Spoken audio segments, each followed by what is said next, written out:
les écoles juives dans le monde entier, bien évidemment, ont été drôlement touchées par le corona. Et donc, je pense qu'un des devoirs de l'État d'Israël, c'est justement, par le biais justement de ces organisations-là, c'est de trouver justement le moyen pour pouvoir soutenir la communauté juive.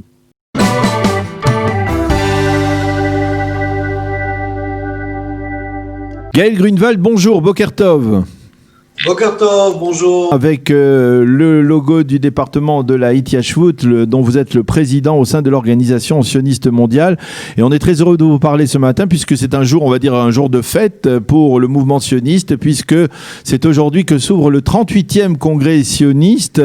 Le premier étant, bien entendu, le mémorable congrès sioniste organisé par Théodore Herzl à Bâle en 1897. Alors, on en est au 38e congrès sioniste, et il faut bien avouer que ce congrès sioniste sera tout à fait particulier, puisque contrairement à tous les précédents congrès sionistes, ou on va dire les derniers congrès sionistes qui depuis la création de l'État d'Israël se sont déroulés toujours en Israël, eh bien celui-ci va se dérouler sous forme de Zoom, parce que, eh bien entendu, l'épidémie empêche un rassemblement de cette envergure. Alors, d'abord, premièrement, une première question peut-être un petit peu technique, vous qui êtes un des responsables du mouvement sioniste, comment a-t-on organisé et préparé ce congrès sioniste avec les mesures restrictives liées au corona? Donc, comme vous l'avez dit, effectivement, c'est très difficile d'organiser peut-être la première rencontre de 2000 personnes, de plus de 1000 personnes qui vont se rencontrer ensemble, mais de façon virtuelle, puisque tout va se passer par le Zoom. Et nous avons comme problème, ou je dirais comme challenge, un problème de langue. Vous avez des gens du monde entier. Vous avez des problèmes de timing, de trouver le temps qui peut correspondre aux gens qui habitent l'Australie et les gens qui habitent les États-Unis et les gens qui habitent Israël et les gens qui habitent l'Europe. Donc, tout ça va nous permettre d'avoir un congrès très, très spécial, virtuel, en espérant que les décisions qui vont être prises seront pas virtuelles, mais que seront des directions importantes et pratiques. Mais encore une fois, c'est quelque chose qui va être très, très intéressant. Donc vous pouvez vous imaginer que le Premier ministre, le Président, donc les personnalités qui avaient l'habitude de venir et d'être présentes pendant durant le congrès sioniste. Donc, toutes ces réactions-là, ces interviews-là vont être filmées. Et nous espérons que malgré le challenge technologique, nous pourrons avoir un congrès important avec des décisions qui vont être prises. Avec surtout la possibilité de donner à un maximum de gens de participer, et tout en prenant en considération que les gens ne sont pas à Jérusalem. Alors, il faut, je crois, expliquer à nos auditeurs que le congrès sioniste, c'est la réunion des responsables, des représentants du mouvement sioniste et de l'organisation sioniste mondiale. L'organisation sioniste mondiale étant une organisation qui est, on va dire, structurée également de manière politique et qui représente, on va dire, l'échiquier politique israélien et, on va dire, les représentants de la diaspora. Comment avez-vous pu préparer, on va dire, la représentation de ces délégués, alors que, bien, en Israël, on le sait, il y a eu une crise de 18 mois qui ne s'est pas véritablement terminée, qui a un gouvernement aujourd'hui d'union nationale.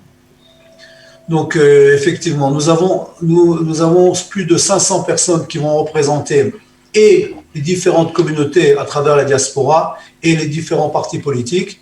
Vous avez les partis politiques qui représentent Israël, vous avez également des partis politiques qui ne sont pas représentés en Israël par le biais du mouvement conservatif, le mouvement de réformique. Donc, vous avez 500 personnes qui vont représenter les différents pays et les différents partis. Vous avez également 250 délégués qui vont représenter les différentes organisations qui sont attachées au mouvement sioniste. Et donc, en tout, nous avons plus ou moins 1000 personnes qui vont participer à ce congrès.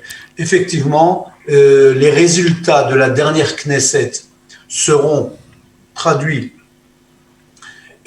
par le biais de la représentation de la délégation israélienne, puisque la délégation israélienne est fixée en fonction des résultats de la Knesset. Ça veut dire, par exemple, Gaël, il va y avoir des délégués du parti bleu-blanc, même si ce parti n'existait pas il y a encore lors du précédent congrès.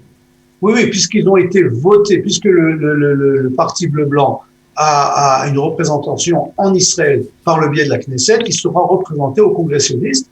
Vous avez également quelque chose de très intéressant, c'est pour la première fois dans l'histoire du mouvement sioniste, il y aura des représentants du monde orthodoxe, que je dirais ultra-orthodoxe, puisque si vous voulez, le courant, le mouvement que je représente moi-même au niveau politique, le Mizrahi, le sionisme religieux, pour moi, c'est également un mouvement qui est orthodoxe, mais vous avez également ce qu'on appelle des Haridim, c'est-à-dire des gens qui se considèrent ultra-orthodoxes, et par le biais d'un parti qui a reçu plus de 25 représentants aux États-Unis, ils seront représentés dans le cadre de ce congrès sioniste, qui est également... Y compris le parti Chasse, n'est-ce pas, qui est représenté aux également le parti Chasse. Et ça, il faut dire les choses comme elles sont. C'est également c'est quelque chose qui est très important, je dirais, pour la reconnaissance du sionisme également dans les courants qui se considèrent ultra-orthodoxes et même ultra-orthodoxes. Alors, Gaël, quels vont être les dossiers les plus importants qui vont être débattus par les représentants de ce 38e congrès sioniste? Est-ce que je me trompe en disant que je suppose qu'il y aura plusieurs séances, plusieurs travaux qui seront focalisés autour de l'impact de l'épidémie du coronavirus sur les communautés juives en diaspora? Voilà, alors on va prendre deux choses en considération. Premièrement, le fait même que c'est un congrès sioniste qui va se passer par Zoom. Donc, bien évidemment, les débats dont nous connaissons des congrès sionistes qui se passent en général à Jérusalem, c'est beaucoup plus difficile de les diriger par les Zoom. Donc, d'une certaine façon, une partie des débats n'auront pas lieu durant ce congrès. Mais par contre, effectivement, des débats qui vont toucher à l'Aliyah, qui vont toucher à la responsabilité, qui vont toucher aux relations diaspora-Israël, justement par le fait même que le corona a touché de façon si difficile les différentes communautés dans le monde entier, c'est des choses qui demandent justement aux organisations comme l'Agence juive, comme le mouvement sioniste et le KKL et encore d'autres organisations d'être beaucoup plus, je dirais, beaucoup plus sensibles aux différentes exigences et aux différents besoins qui de façon générale ont été créés, existent aujourd'hui par le fait même que nous sommes tous en train d'essayer de trouver une solution au problème du corona. Je vais vous donner un exemple. Voilà, donnez-nous un exemple de l'impact. Voilà. Les écoles juives dans le monde entier, bien évidemment, ont été drôlement touchées par le corona.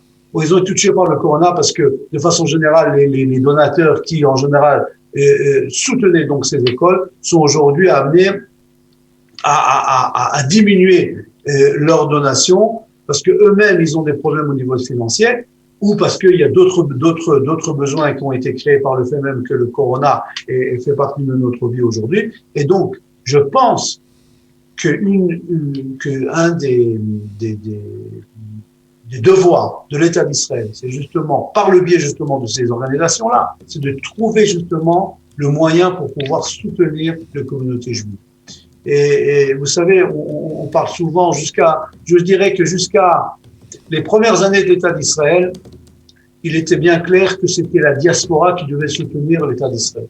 Et aujourd'hui, grâce à Dieu, l'État d'Israël est un État assez fort et c'est lui qui doit soutenir les différentes communautés à travers le monde. Et c'est pour ça que les communautés qui ont été touchées, comme la communauté de France, comme les communautés de l'Amérique du Sud, comme différentes communautés à travers le monde, c'est de notre devoir de pouvoir trouver justement les moyens pour pouvoir donner justement un maximum d'aide à ces différentes communautés qui ont été touchées justement par le corona.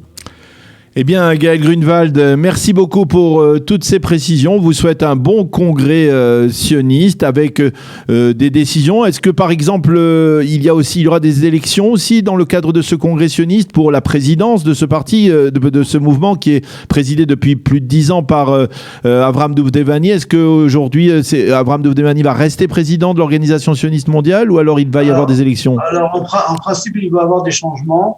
Mais vous savez, dans l'ambiance politique qui oui. règne en Israël, 24 heures avant l'ouverture du Congrès, c'est plus ou moins 2 ans ou 3 ans dans l'histoire politique de d'autres pays, donc on doit encore attendre. Et dans les prochaines heures, j'imagine qu'on saura où on va. Au moment où je vous parle, il y a encore une polémique assez importante entre les représentants des partis de la gauche par rapport aux représentants des partis de la droite. Mais j'espère que dans les prochaines heures, on pourra créer justement cette coalition qui permettra justement aux différents partis, à tous les partis, de pouvoir aller ensemble et de pouvoir prendre des décisions de façon mutuelle. Eh bien, Gaël Grunewald, merci encore d'avoir été avec nous, de nous avoir expliqué les enjeux de ce congrès sioniste, de son 38e congrès sioniste, premier de l'histoire en Zoom, qui va se tenir à partir d'aujourd'hui pendant 2 jours, donc bien entendu en Israël et à travers le monde avec près de 2000 représentants du monde juif. Merci d'avoir été avec nous. Je rappelle à nos auditeurs que vous êtes le président du département de la ITHVout au sein de l'organisation sioniste mondiale. À bientôt, Gaël, et Be'atzlacha. Bonne journée, merci beaucoup.